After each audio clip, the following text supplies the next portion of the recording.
but there's so many really, lack of the better word, is like metal Catholic stories that have been really well documented. I mean, the miracle of Fatima, which is incredible, one of my favorite stories, and I wish I heard about that when I was like 17. I probably would have like looked at things a little differently then. All right, everybody, welcome back to the What's the Dill podcast. We got another great interview today. I love how this interview came together. I love how this conversation came together. As I've said the past few episodes, past few weeks, I've been trying to do more interviews, hear people's stories. I know a lot of you out there have really, really enjoyed the interviews and hearing people's stories. So we're not going to stop now. We're going to keep it rolling. This guest we have today, Cody from Seton Hall, a buddy from Seton Hall back in the day. Now, I mean, Cody, I hadn't talked to you in a long, long time, and you DM'd me about the podcast, and I was like, dude, this is incredible. What a throwback from the Seton Hall glory days, man. So I just want to say I love that. Thank you for coming on the show, and thank you for saying yes to God and saying yes to this podcast, man. Yeah, man, I'm looking forward to it. Thanks for having me on. Of course. So first of all, we got to set the record straight. So you're a Seton Hall guy. You following the basketball team this year? You know, it's funny. I called the games on the radio when I went there. So I would like do the WSOU, I think it's called, and so I'd like be courtside, and when you played, obviously, and there were some really fun teams back then. And I followed for a little bit. I know that last year was pretty disappointing, and everything I've kind of checked this year hasn't been that great, so I haven't been as involved as I'd like to be, but it doesn't seem like I'm missing a ton. But correct me if I'm wrong. Is that true? Oh, we're bad. We're bad. It's That's what bad. I thought. Yeah. It's bad. We got to figure something out. It's real bad. So not missing much, but shout out to the boys, but I hope they pull it together. I'm a Jets fan, so I only have so many like bad sports I can take in a given time before I'll just get into art and not like sports anymore either. So. Yeah. Are you a Mets fan too? No, I'm a Yankees fan, thankfully, but still, I just can't. It's too much losing for such a huge area with like two major teams of every sport and no championships last like 10 years. It's pretty pathetic. 100%. Yeah, I have a buddy who's a Mets fan, a Jets fan, like Rangers fan. I mean, he's literally in the Marines overseas at this point. I think he just went because he's like, I can't handle this. Dude, thank you again for coming on the show. This is I'm so glad we were able to connect. So like you graduated in 2012 from 2012. So we graduated the same year. I would love to hear, this is my first Seton Hall guest, so I would love to hear a little bit about your experience at Seton Hall. What did you think of Seton Hall? What was your experience like there at the school? Yeah, it's fun. We were just briefly talking before we aired. So I grew up in the same town actually that Seton Hall went there. So I kind of went in there probably with the bad. Like I was like, what was me? Why am I still going to the same town? I was commuting for most of the time, so I was living at my mom's house, and I had a bunch of buddies that were doing the same thing. But it felt kind of like high school part two. And as time went on after I graduated, I looked back and really kind of upset that I didn't take advantage of the opportunity, especially as I became much deeper into my faith, and also just like it's a good school too. Like I mean, I got my career off of initially.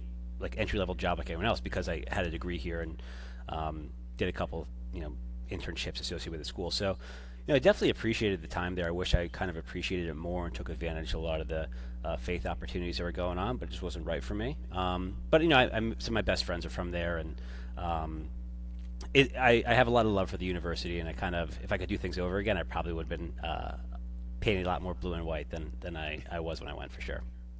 Yeah, I mean, I felt a similar thing too, of like really close to home. Some friends are going away to school, and I was like, wow, what would that be like to go to a big football school? Oh yeah. Had a little bit of that. Definitely relate to that a lot. I mean, I love to hear people's kind of journeys with the faith. I love to hear just the story of like how God is working in all of our hearts.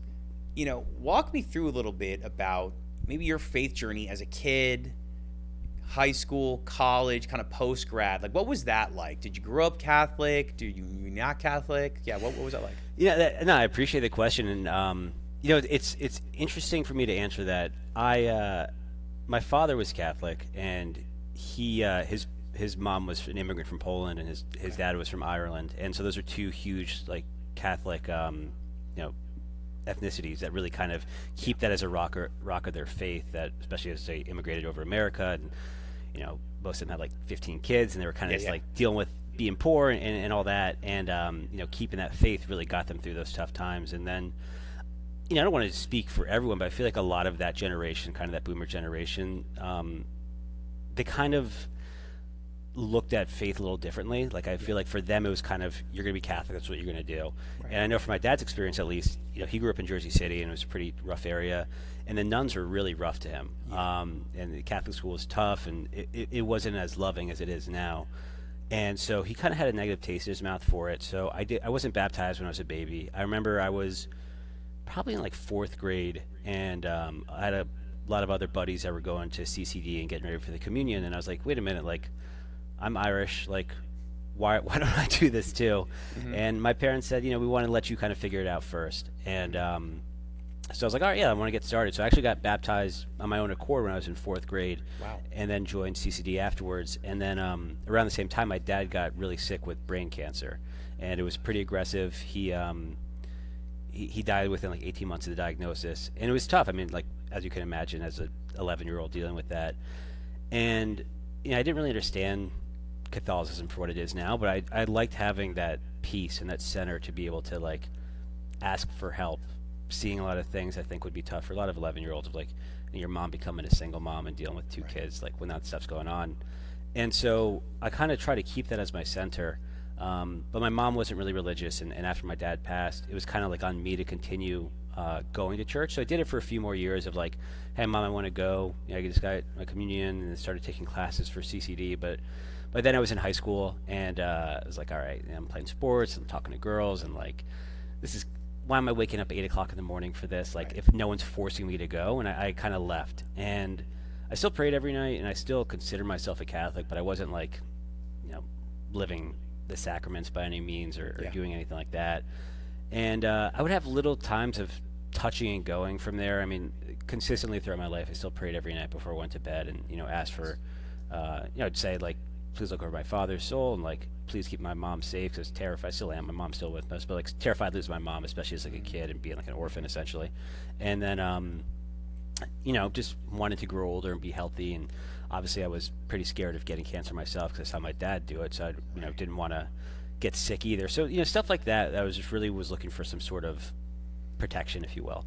And it did help a lot, having that without even knowing what fell into place with Catholicism and doing everything you should be doing. I wouldn't eat meat on Fridays for Lent, but then like, I wouldn't ever go to confession or anything like that too. So it was like a very like, not even a quarter Catholic, I guess I would call it, in regards to like how I was living my day to day. And then went to Seton Hall, and I think I did Ash Wednesday once, and that was like, because I saw everyone else doing it, I was like, that's like a cool thing. I like that there's like pride in this, so that everyone's kind of doing this together. Mm-hmm. But then I probably went to some party and like blacked out like that like with all my buddies too. So it wasn't like a long, like it didn't last long. Yeah. And then graduated from there. I was kind of like, because of everything I just mentioned before, my dad worked on the railroad, and my mom was his secretary. So like they didn't go to college. I didn't really know how to become like professional career-wise, and like what that meant to like go for. So I kind of struggled for a few years of like finding my footing of like, how do I get a job? What do I do? So I like worked at restaurants and like some construction and like, weird door-to-door sales jobs. And then eventually I got like my first like real job. And then I was at ESPN. I was trying to become like a sports writer, and it didn't work out. I didn't love it, so I left there for a tech company and ended up doing pretty well for myself. Definitely a lot better than I thought I ever would have done. And that was kind of like another in between, because I was like, oh, I've been like poor my entire life. Now, I'm doing all right for myself. Like I made it. But I still felt empty. And I was dating my now wife at the time, and she, I kind of said like, yeah, I feel like I'm missing something. Like I wouldn't call it depression, but I felt like I was kind of like just empty. And she brought me to her church in Morristown, where we ended up getting married and baptized our kids. And, we've been going pretty consistently. But I think just like anything else, it's incremental. So I started going to mass, but then, we baptized our oldest daughter, and I still hadn't gotten confirmed. And I felt like a fraud a little bit. Like I start diving into the faith a little bit more, listening to podcasts like Pints with Aquinas, and Jimmy Akin, and reading some books on, what it means to be a Catholic, and, really enjoy it. But I'm not going to confession, and I'm not doing like everything that needs to be a part of it. And so I was like, let me, like, if I'm going to be Catholic, I'm going to baptize my daughter to be Catholic. Like, let me go all in then. And so I went to RCIA and got confirmed. It was a great experience. And then from there, I was like, all right, let me really plunge into this then. Like, this is like what I'm going to base like my moral fiber on. Like, you can't just kind of like do it like, with half effort. You really have to go full in for it. So I started looking in deeper, reading more things, and I was really astonished by how many incredible stories there are, and obviously not just like from the Bible, but stuff that's like not even that long ago. I've always been kind of weird. I've always loved like UFOs and Bigfoot and stuff like that, and it's like that. No one, there's something else out there, but there's so many really, lack of the better word, is like metal Catholic stories that have been really well documented. I mean, the miracle of Fatima, which is incredible, one of my favorite stories, and I wish I heard about that when I was like 17. I probably would have like looked at things a little differently then. I mean, there's pictures of it and all the Marian apparitions. I mean, those are all incredible and have had hundreds, if not thousands, of witnesses. Guadalupe, obviously, too, is the science behind it, the science behind the Shroud of Turin, St. Padre Pio. And then, as I do some more digging on this, reading about exorcisms, I know it's kind of like taboo to talk about, but like, if you believe, which I totally do, that there is evil in the world, you have to kind of ask yourself, what is the evil afraid of, or what does goodness mean? And you're from North Jersey and the generation we grew up in. I feel like there was a big stigma to kind of push away. Maybe it's from that boomer generation that had some sort of resentment to the church. Not that the church didn't deserve it, obviously, with the headlines that they were making, in the 90s and early 2000s. But it's been going on for 2,000 years, and there's a reason why. And it's gotten people through so many hard times. And I think that if you kind of embrace it and look into it, you'll realize there's a reason why. And for me, it was really like in pop culture or just anyone else kind of scoff at going to church. It's like, oh, you're weird. You're Ned Flanders. Like, what are you doing? Yeah. Like, you have no sense of humor. Totally. Yes. And that was my natural inclination too. And so I remember I was working at this tech company in New York, the one that I left ESPN for. It was before COVID, and it was Ash Wednesday, and everyone came in wearing their ashes, and I didn't know they were doing that, and I was like, oh, I'm not, you're allowed to do it. And I remember just being like really embarrassed. Like, I was like, you go to church every week, like, you call yourself, like, what are you afraid of? And I remember the next year, I was like, I'm ready to get my ashes, I don't care. And I went to get my ashes, and I was the only person in the office that had them that year.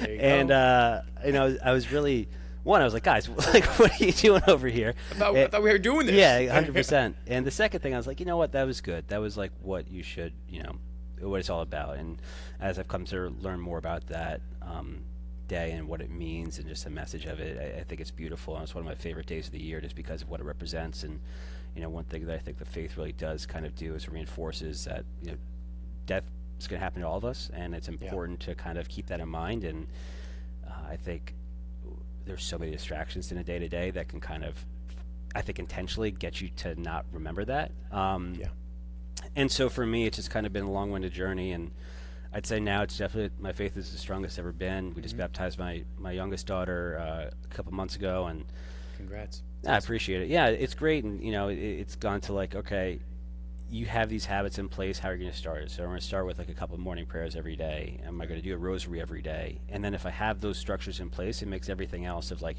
just being a father and a husband and working jobs and everything that goes along with it. It makes it easier, but I think having that structure is really important. And for me, it gives me peace. But very long-winded answer. I wouldn't say it's just like I woke up one day and I just was full blown.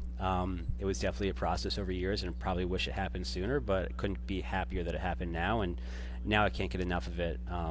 Just making it for lost time of just experiencing how many incredible stories there are, how many incredible saints there are, so many different talks and churches to visit, and it's a beautiful religion. And I feel like there's been a uptick of people who are starting to notice that, especially in our generation, and that's been a beautiful thing to experience too.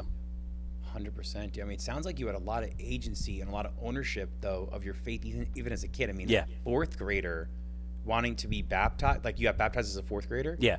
I mean, that's incredible. I mean, that's like one of one type stuff, dude. Like, not many 10-year-olds are doing that. So, I mean, you feel like you have a lot of ownership of your faith, though, even from a young age. Even if it has ups and downs, which we all have our ups and downs, you still had great ownership of it. Yeah. What do you think about the Shroud of Turin, Fatima, Guadalupe? What do you think about these kind of maybe miracles or more kind of bigger splash parts of our faith, like what do you think what do you think brought you closer to the Lord through that? What do you think was something that was like excited you about that? I think that again, this is part of culture and media of growing up, like watching The Simpsons and all these different shows that are making fun of the religious people and making fun of and there definitely were a lot of hoaxes of people trying to say like there were signs and stuff like that. But I think that when you look into them deeper, I mean, the Shroud of Turin is like, I don't know if you saw the information on the newest study that came out on this of like, so, and if your listeners haven't, so I think it was in the 80s. In the 80s, they did, so the Shroud of Turin is supposed to be the shroud that covered Jesus when he was, after he died and he resurrected.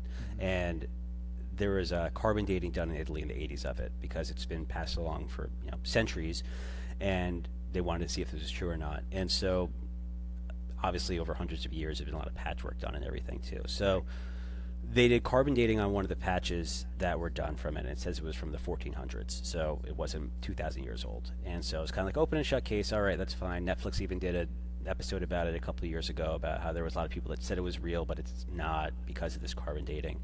And then I think it was like 4 months ago. It was like late summer, early fall of 2024.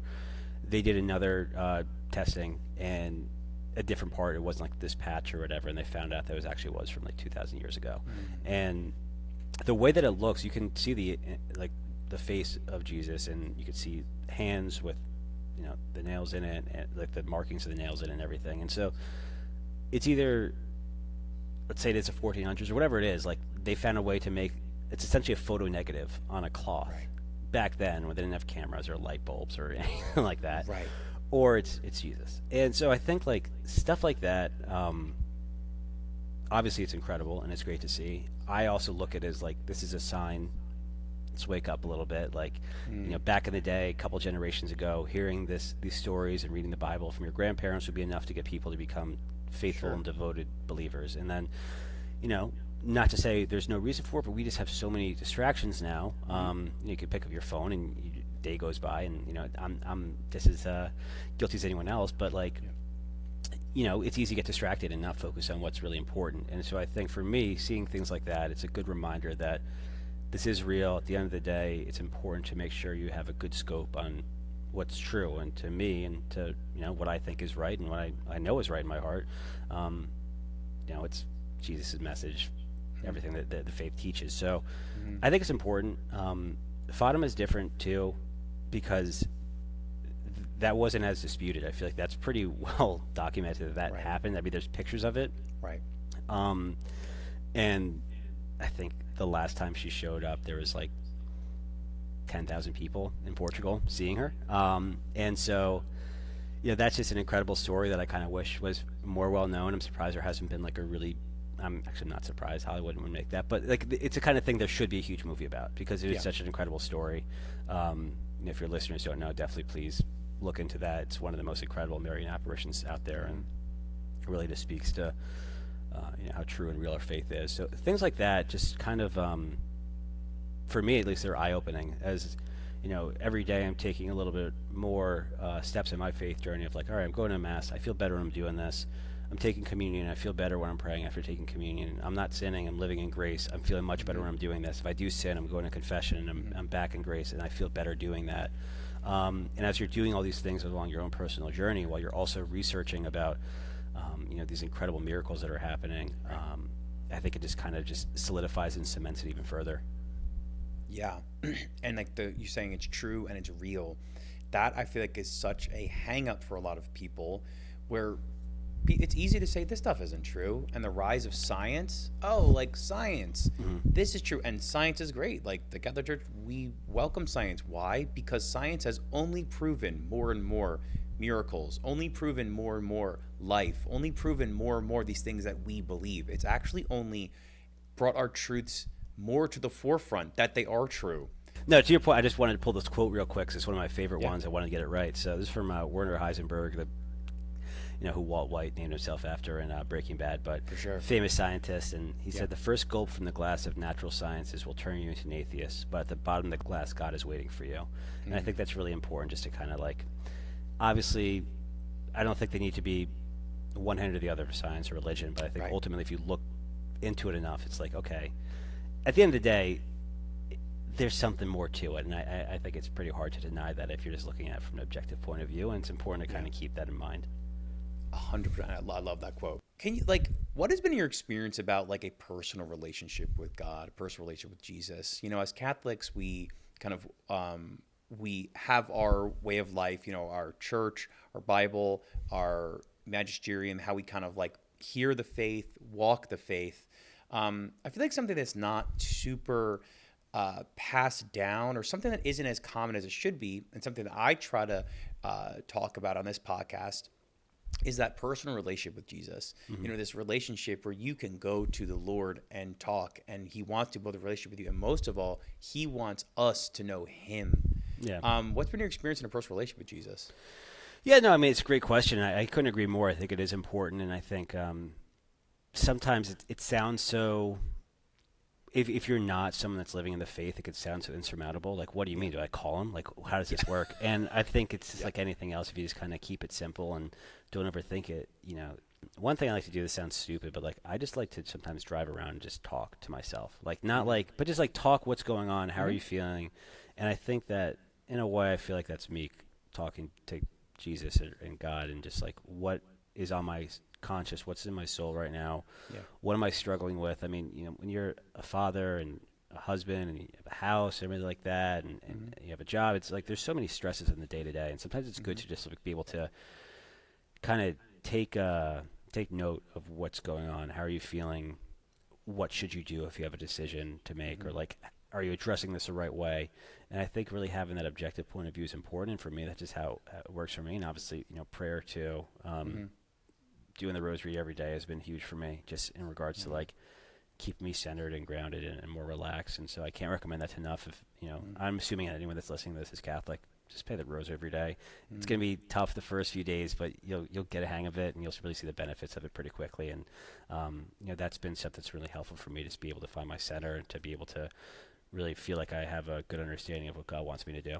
So my wife's actually an RCA right now. I'm her sponsor for it. So she kind of similar journey of just like she went to baptism, communion, didn't go to confession, and then confirmation. Now she's doing it now, so it's been really cool to kind of see her go through the same thing, and we've both been doing daily rosaries. And so that's really cool that your wife's getting confirmed. So I don't know, like what were some conversations you guys had about that, like as you're growing your faith as a married couple? Because you got how long ago did you get married? 5 years ago. Okay, so like within that time, you guys kind of had some growth in your faith. Like, what were those conversations like? Well, I'm sure, obviously, you've grown closer. Yeah. You know, I'd say for me it was once we baptized our first daughter. So we got married spring of 2019, and then she was pregnant pretty quickly after that. So she was about 6 months pregnant during COVID. So we were just like terrified, not knowing what to do.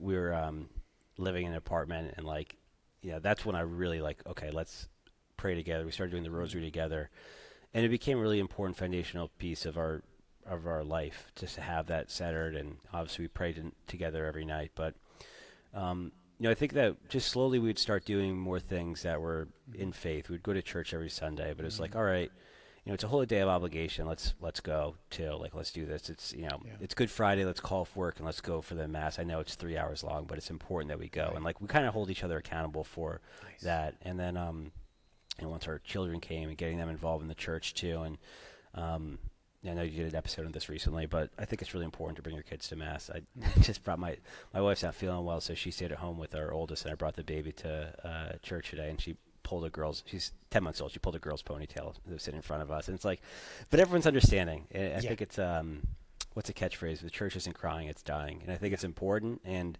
you see people that either have kids that are like teenagers or a little bit younger than teenagers. And it's good for them to see that, like, that's what I did a few years ago. And then if you see senior citizens too, it's like, okay, that's what we did before. And I think it's an important reminder that the church is growing and it's continuing to go on, and they did their part. And I think, it's showcasing also, like, look, we did we had kids, we're bringing them to the church. That's like what we're a community. And I think it's important for maybe sometimes for more places to feel like that. Like, okay, Yes. do it. But it's good to see it. I think most people really enjoy seeing the kids in church too. 100%. I mean, yeah, I feel very passionately about this, that like families, first of all, families need support in the faith. Like we need to support each other in the faith. Like the walk is not done alone. We can't do it alone. And that like our church is, faith is intergenerational. It's for, like you're saying, the old people, young people, teens, young people, like, and we need to see each other there because we need to know, see ourselves at our past stage, our future stage, our current stage. This will help us. Like, kudos to you guys for bringing your kids to mass and going, because like it's not easy. Obviously, getting out the door is not easy, and then being in the seat sometimes is not easy. But it's important that we do it. We have to have this encounter with Jesus, with the man Jesus, just like you sitting across from me and I from you. Like we have to have an encounter with this man, and we have to show up to do that. I think sometimes we have to show up to the places, to church, to prayer, to conversations. Like we have to show up to encounter him. Normal, adjusted men can talk about this stuff and not be, let's just call it what it is, like not weird. Like I think that you're just a normal person, that you have social skills and that you can talk to someone, but also you can have this very important sense to your life is very important. And for me, I feel like that wasn't, and maybe kind of going back to like the whole Ned Flanders thing, or maybe the connotation, or just it wasn't as easily accessible because the internet wasn't what it is now. But I feel like there was a lack of that. And I remember when I was growing up before I really got into the faith, I'd be like, you guys are not like funny or have like a way to like make eye contact with people, or just like gregarious. And I think it's great to see there's so many more avenues of media and people that are just able to do that too, because I think it gives off any hold up of like coming home.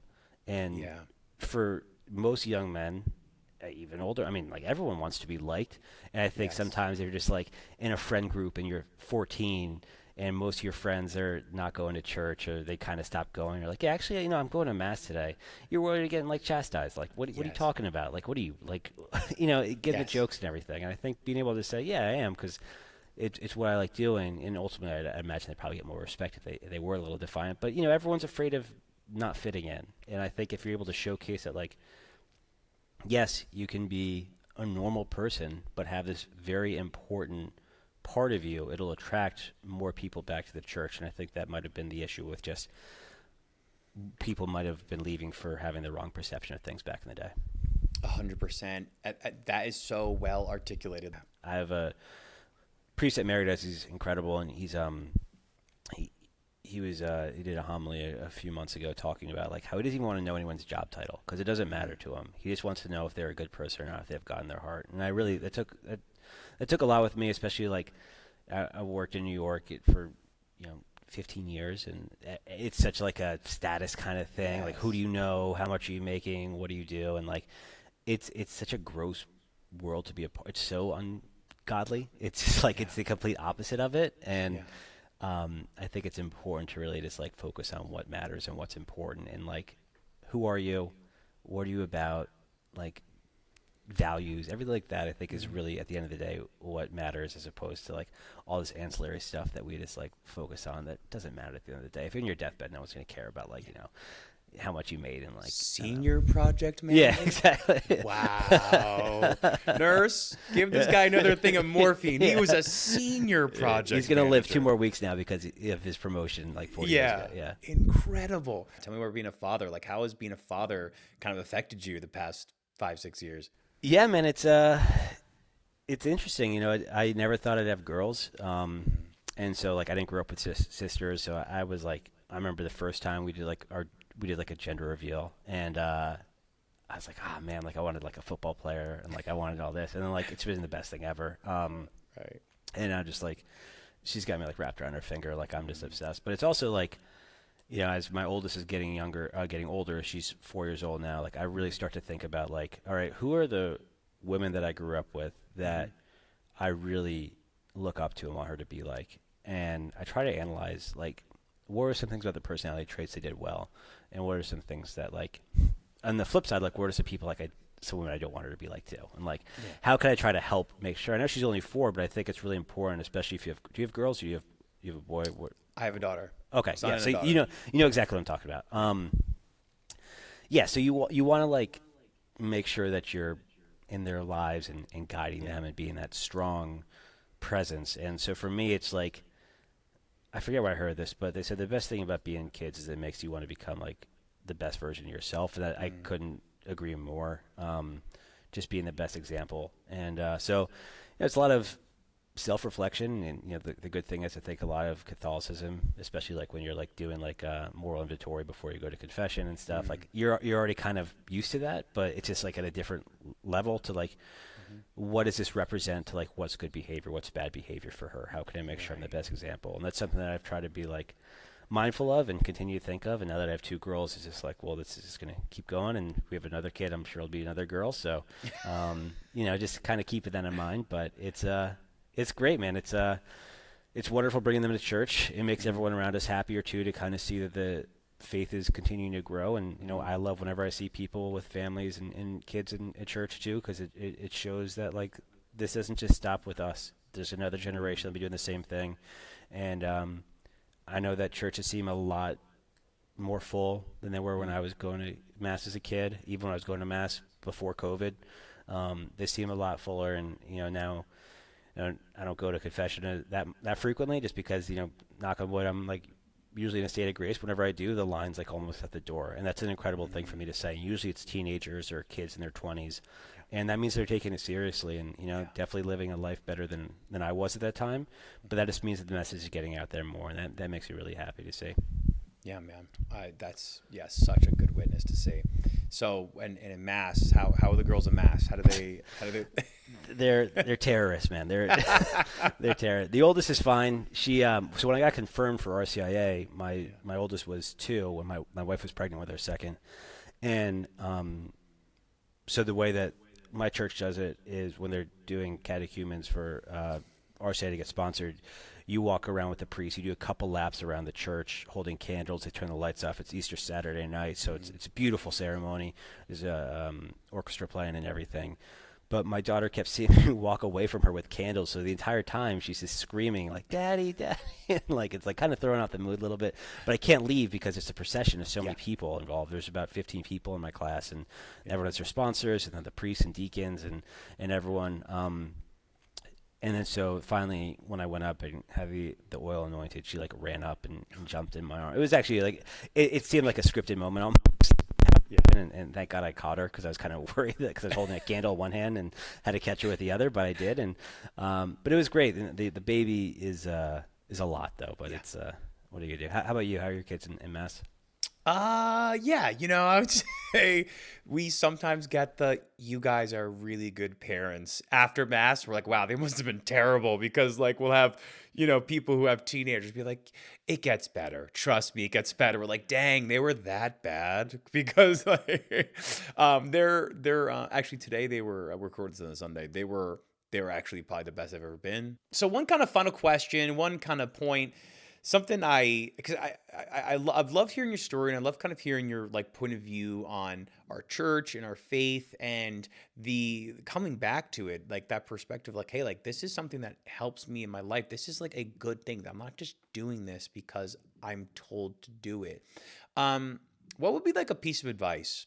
So someone clicks on this podcast, they see it on YouTube, they see it on Spotify, they're hearing your story, and they're on the fence about maybe reverting, coming back to the faith. Maybe they're like, yeah, I don't know. Just all these things, all these hangups. Like, what would be something that you would just say to them? Like, just like, hey, Yeah, that's a great question, man, and something I think about a lot too because I think I spoke to this a little bit, but it was incremental my coming back home, and I think that's how it usually is for most people, especially if they're not as well versed in everything. It can be daunting going to mass for the first time in forever. All the standing up, kneeling, all the prayers, and gesticulations of your hands, and kneeling, and communion, and all the rules that go with that. And so I think it can be pretty daunting if you're just like, let's say you're a different denomination, you just kind of go to church, and that's just like you sit down and the person's preaching, and that's kind of it. Um, the first thing I would do is just kind of like go to mass, see how it makes you feel. I think that if you're going to the right mass, which almost all of the churches are, and you can do some researching of like what what has that kind of appeal. I would try to go to something that looks a little older. For me, it's like that kind of just tied me back to like, this has been here forever. This is like the original church. Like, Catholicism was like, the original church. Like, that's like, let's see something that kind of represents that with like, I want stained glass windows. I want it to smell like 200 years of incense. Like, I want to like, I want to really feel like, there are people having metal rosaries here, like back in the day, like someone's great grandma was here every day. But go there and just sit down and see how it makes you feel. And I think for a lot of people, there's beauty involved in the services. And if you understand, maybe go with someone that does understand it. They can explain the importance of communion. They can explain what that represents. They can explain why we do all these things, what the sacraments are. Maybe go on a holiday. I mean, Christmas is beautiful. Easter is beautiful. I think Good Friday might be the best day to go to Mass, just because you hear what we're really celebrating and what that means. But ultimately, I would just say, if like you're someone that's passively interested or you're kind of on the fence, it's not like you just make a decision one day and you have to be like, okay, I'm the Pope now. Like, I am. This is who I am. I think it's continue to look into it, understand why people are doing it. There's so many great resources out there of normal men that can explain why they're home. I mean, you're a great example of this, but there's so many other sources out there too, and reading materials. And not just present time, but past too. Some incredible authors, Tolkien, for example. Like, there's so many people that have done so many things, and at the end of it, and lived crazy. I mean, he lived an insane life, but like, who have, for whatever reason, have kept that as their what keeps them strong. Their faith tethered them and held them down while they're going through adversity or trying to accomplish great things, and that's for a reason. All that being said, it's important to just kind of go into it incrementally. Pebbles make a pile. Look into it every day. Maybe try to learn a little bit more.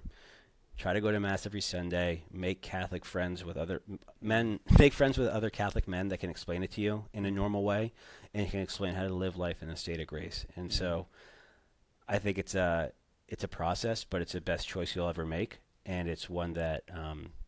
If I'm talking to that person now, if you are thinking about making that decision, I applaud you and hope you see it through, because it will change your life for the better. Amen, dude. That was powerful. I love that. That was powerful. Thanks, I really do hope people can take seriously those words and use them, like, from your perspective, and then your story, and then your words. Like, that's powerful, man. Cody, this has been great, dude. This has been great. We've been talking for almost an hour here, basically coming up in an hour. I really could talk for a long time, but eventually we got to get to bed. Eventually we got to work in the dead morning. But it's been great, man. Thank you so much for coming on. I appreciate your time. This was, so much fun. So much fun to catch up, talk to you, hear about you've been up to the past 15 years, 12, 13, 14, 15 years.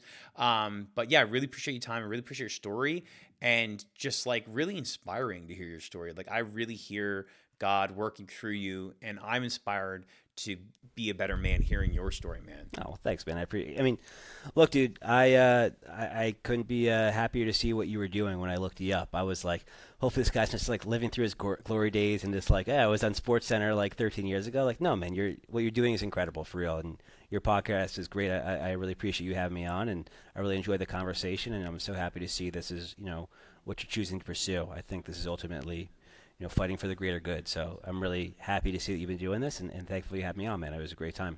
Thanks, man. I appreciate that. So everyone out there, make sure you like, subscribe, share this episode with someone you think might like it. As always, reach out to me, text, DM. I'd love to hear from you. Any comment, any thoughts on anything about the life, faith, podcast, anything. I'd love to hear from you. So thank y'all so much. I'll talk to y'all soon. Peace.